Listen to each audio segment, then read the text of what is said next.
Hey guys, Jason Timothy here, musicsoftwaretraining.com, and today I'm probably going to share one of the most important videos that I've made for this channel.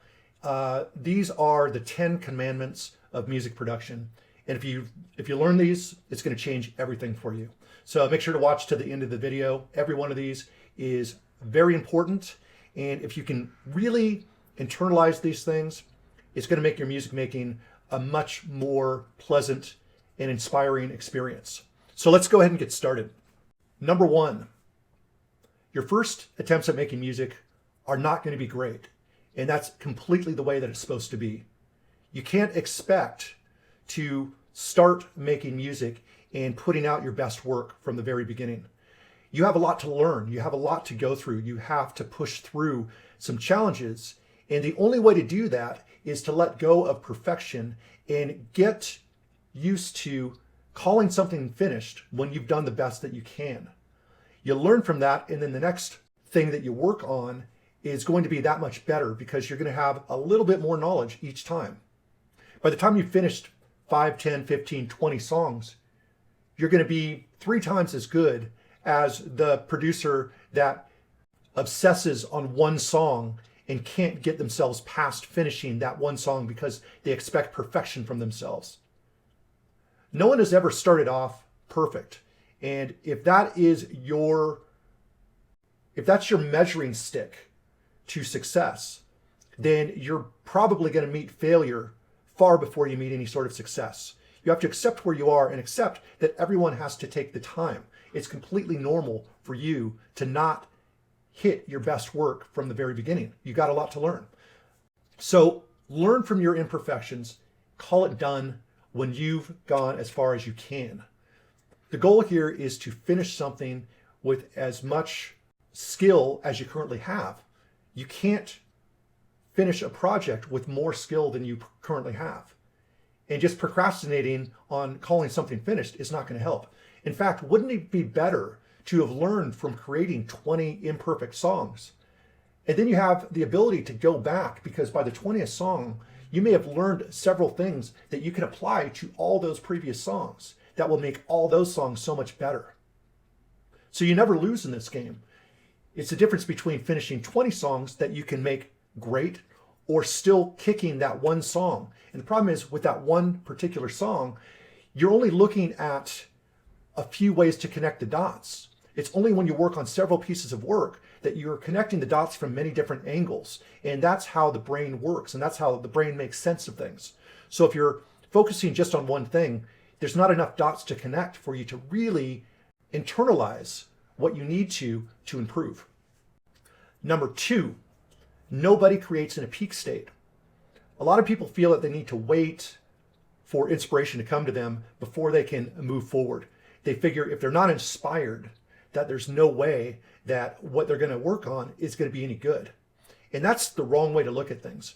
Actually, some of the best work that you ever make will come from those moments of not being inspired, but sitting down and doing the work later. Because the truth is that inspiration follows consistency. So if you consistently show up every day to do the work, your brain is going to get in tune with this approach that you're taking, this habit. And with that habit will come inspiration, because now your brain is widening itself during this creative time and pulling everything it can as pieces of inspiration. If you're waiting around, your brain's not widening itself to pull in inspiration. When you wait, your inspiration waits. So you need to step forward first. If you're willing to do the work, even when you don't feel it, trust me, the inspiration will come. You will get into that flow state. And it's not going to happen very often. Maybe only 5% of the time you get into that real flow. But that flow only comes after a lot of activity in an uninspired state. If you sit down and do the work, everything else will sort itself out. Don't wait for inspiration. Number 3, most of what you think you need to know doesn't even matter. See, we spend so much time preparing to get to work that we never actually get to work. And you can't gain experience from reading, following forums, even watching these videos. You're not going to learn anything from this video unless you put it into practice. So my suggestion to you is that you spend 80% of your time just pushing your music as far as you can, and only 20% at most learning, watching videos, and learning things that you can immediately put to use. There's no point in you sitting and watching videos that have no use to you. Learning cool tricks that you may never use is kind of useless. It'll make you feel a little bit smarter, but at the end of the day, it's not going to improve your music making at all. Number 4, most of the tools that you think you need, you don't need. Trust me when I say you've got enough tools to make amazing music. You have the luxury of having tools that are free, that are 10 times more powerful than artists had in the 60s, 70s, and 80s.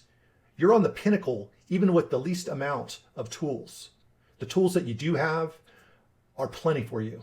Yeah, of course, there's going to be some tools that really inspire you. There's going to be some tools that you come through that kind of become your own signature.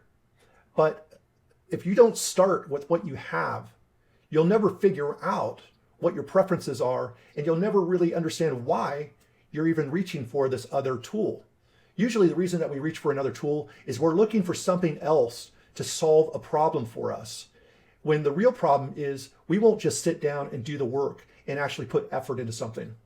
We want something else to take away that pressure of actually having to do the work ourselves. So use the tools you have, learn those, and only very slowly should you add to that toolbox. If you're not finishing songs with what you have, then all the extra tools are pretty much going to be useless. I promise you that.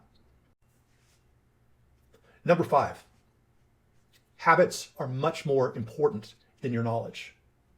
Habits are the only way that you get things across the finish line. If you don't have good, productive habits, all the knowledge in the world is not going to help you. This is why so many aspiring producers will go one course to another course to another course, learning, and still not finishing songs. That's because you haven't improved your habits. All you've done is fill your brain with more information. More information rarely leads to a transformation. So if you understand that, then you can start working on your daily habits. If you work on those and focus on that, the knowledge will come through that. The knowledge will come through experience. Don't reach for the knowledge first. Reach for the habits first and allow the knowledge to come to you. Number 6, everything that you want comes through people. And what I mean by this is if you're not sharing your intention as a music producer, if you're not sharing your work, if you're not putting out into the world who you are as an artist, then it doesn't matter, does it? People are the only way that you can get your art from point A to point Z. All of that comes through people. And if you're not sharing your work, if you're trying to be this one-man band sort of thing, and I mean, if you're just doing this for yourself and you have no desire to go any further, fine. Keep it to yourself. That's totally fine. And another thing is you don't have to share all the work that you don't think is up to par. But the bottom line is you need to be interacting with people. People who can help you, people who you can learn from, and people that you can share your knowledge with. Because by sharing your own knowledge, you get better at understanding the things that you already know. So just remember this. If you're not interacting with people, you're doing yourself a complete disservice as a music producer. Number 7, you don't have to be miserable to make inspired music. There's a lot of people that romanticize the idea of being that struggling musician, drug addict, alcoholic artist. And that's largely bullshit. I'm not saying that there haven't been artists who had addictions who also made great work. But all those substances and addiction and horrible habits, they actually destroy the artist. So you may get like a little peak, sometimes the drugs do work, sometimes you get an interesting experience. But if you choose to live in that world, it's going to destroy you and your art. You'll peak and then you'll crash. I've never made better art and music in my life until I sobered my mind and improved my daily habits, my healthy habits.